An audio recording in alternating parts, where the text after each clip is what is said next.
क्या हम जान पाएंगे? आज इस महात्म्य को पढ़ के मैं सुनाती हूँ। मेरे साथ सुनने के लिए बहुत बहुत धन्यवाद।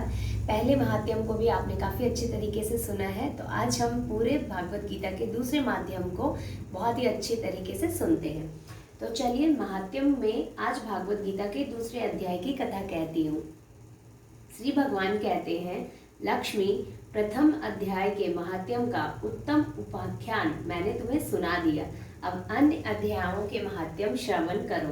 दक्षिण दिशा में वेद व्रेता ब्राह्मण के पुरंदरपुर नामक नगर में श्रीमान देव शर्मा नामक एक विद्वान रहते थे। वे अतिथियों के पूजक, स्वाधीनशील, वेद शास्त्रों के विशेषज्ञ, यज्ञों का अनुष्ठान करने वाले और तपस्वियों के सदा ही प्रिय थे।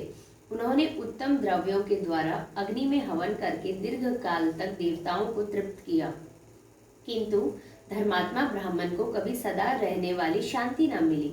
वे परम कल्याणमय तत्व का अन्न ज्ञान प्राप्त करने की इच्छा से प्रतिदिन प्रचुर सामग्रियों के द्वारा सत्य संकल्प वाले तपस्वियों की सेवा करने लगे। इस प्रकार शुभ आचरण करते हुए उन्होंने बहुत समय व्यतीत कर लिया। तदंतर एक दिन पृथ्वी पर उनके समक्ष एक त्यागी महात्मा प्रकट हुए। वे पूर्ण अनुभवी, आशंका रहित, नासिका के अग्रभाग पर दृष्टि रखने वाले तथा शांत चित्त थे। निरंतर परमात्मा के चिंतन में संलग्न हो वे सदा आनंद विभोर रहते थे। देव शर्मा ने उन नित्य संतुष्ट तपस्वी को शुद्ध भाव से प्रणाम किया और पूछा, महात्मा, मुझे शांतिमयी स्थिति कैसे प्राप्त होगी?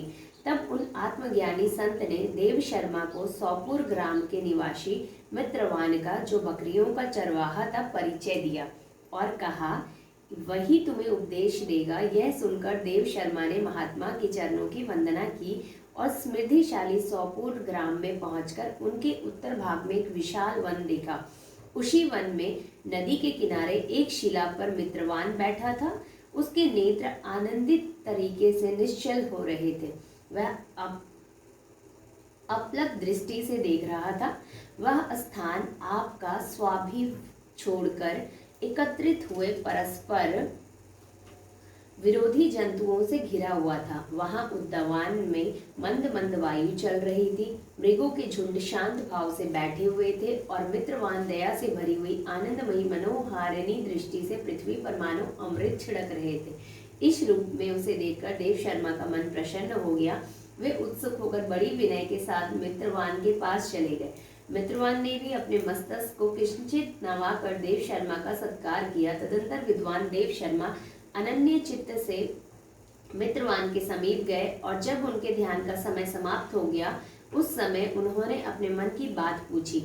महाभाग, मैं आत्मा का ज्ञान प्राप्त करना चाहता हूँ। मेरे इस मनोरथ की पूर्ति के लिए मुझे किसी एक ऐसे उपाय का उपदेश दीजिए जिसके द्वारा सिद्धि प्राप्त हो चुकी हो। देव शर्मा की बात सुनकर मित्रवान ने एक क्षण तक कुछ विचार किया। उसके बाद इस प्रकार कहा, विद्वान, एक समय की बात है, मैं वन के भीतर बकरियों की रक्षा कर रहा था। इतने ही में एक भयंकर व्याघ्र मेरी दृष्टि पर पड़ी, जो मानो सबको ग्रस लेना चाहता था। मैं मृत्यु से डरता था, इसलिए व्याघ्र को आते देखकर बकरियों को झुंड को आगे कर वहां से भाग चला गया। किंतु एक बकरी तुरंत ही सारा भय छोड़कर आगे की तरफ बढ़ी। नदी के किनारे उस बाग के पास बेरक टोक चली गई। उसे किसी प्रकार का डर नहीं लगा, किसी प्रकार की भय नहीं थी। फिर तो व्याघ्र भी द्वेष छोड़कर चुपचाप खड़ा हो गया। उसे इस अवस्था में देखकर बकरी बोली, व्याघ्र, तुम तो अभिष्ट भोजन प्राप्त हुआ है। मेरे शरीर से मांस निकालकर प्रेम पूर्वक खाओ। इतनी देर से खड़े क्यों हो? तुम्हारे मन में मुझे खाने का विचार क्यों नहीं हो रहा है? व्याघ्र बोला, बकरी, इस स्थान पर आते ही मेरे मन से द्वेष का भाव निकल गया। भूख प्यास सब मिट गई, इसलिए पास आने पर भी अब मैं तुझे खाना नहीं चाहता हूँ। ये काफी इंटरेस्टिंग और अच्छी महात्म्य है जो भागवत गीता के अध्याय 2 में बताया गया है कि अगर आपका मन किसी भी चीज़ को लेकर बहुत ही ज़्यादा व्याकुल है, लेकिन जब वो चीज़ आपके पास आ जाती है तो आपका मन चित्त किस प्रकार शांत हो जाता है, ये हमें भागवत गीता के महात्म्य के दूसरे अध्याय में पता चलता है। व्याघ्र के यूं कहने पर बकरी बोली, ना जाने मैं कितनी निर्भय हो गई हूँ, इसमें क्या कारण हो सकता है? यदि तुम जानते हो तो मुझे बताओ। यह सुनकर व्याघ्र ने कहा, मैं तो नहीं जानता, चलो सामने खड़े उस महापुरुष से पूछे। ऐसा निश्चय करके वे दोनों वहां से चल दिए। उन दोनों के स्वभाव में वह विचित्र परिवर्तन देखकर मैं बहुत विस्मय में पड़ गया। इतने में ही उन्होंने मुझसे ही आकर पूछा। वहां वृक्ष की शाखा पर एक वानर राज था। उन दोनों के साथ मैंने भी वानर राज से पूछा। विप्रवर, मेरे पूछने पर वानर राज ने आदर पूर्वक कहा, अजापाल सुनो, इस विषय में मैं तुम्हें प्राचीन वृतांत सुनाता हूँ। यह सामने वन के भीतर जो भी बहुत बड़ा मंदिर है उसकी ओर आते देखो। इसमें ब्रह्मा जी का स्थापित किया हुआ एक शिवलिंग है। पूर्व काल में यहाँ शुकर्मा नामक एक बुद्धिमान महात्म रहते थे, जो तपस्या में संलग्न होकर इस मंदिर में उपासना करते थे। वे वन में से फूलों का संग्रह कर लाते और नदी में जलों से पूजनीय भगवान शंकर को स्नान कराकर उन्हीं से उनका पूजन किया करते थे। इस प्रकार आराधना का कार्य करते हुए सुकर्मा वहां निवास करते थे। बहुत समय के बाद उनके समीप किसी अतिथि का आगमन हुआ। सुकर्मा ने भोजन के लिए फल लाकर अतिथि को अर्पण किया और कहा, विद्वान, मैं केवल तत्व ज्ञान की इच्छा से भगवान शंकर की आराधना करता हूँ। आज इस आराधना का फल परिपक्व होकर मुझे मिल गया है, क्योंकि इस समय आप जैसे महान पुरुष ने मुझ पर अनुग्रह किया है। शुकर्मा के ये मधुर वचन सुनकर तपस्या के धनी महात्मा अतिथि को बड़ी प्रसन्नता हुई।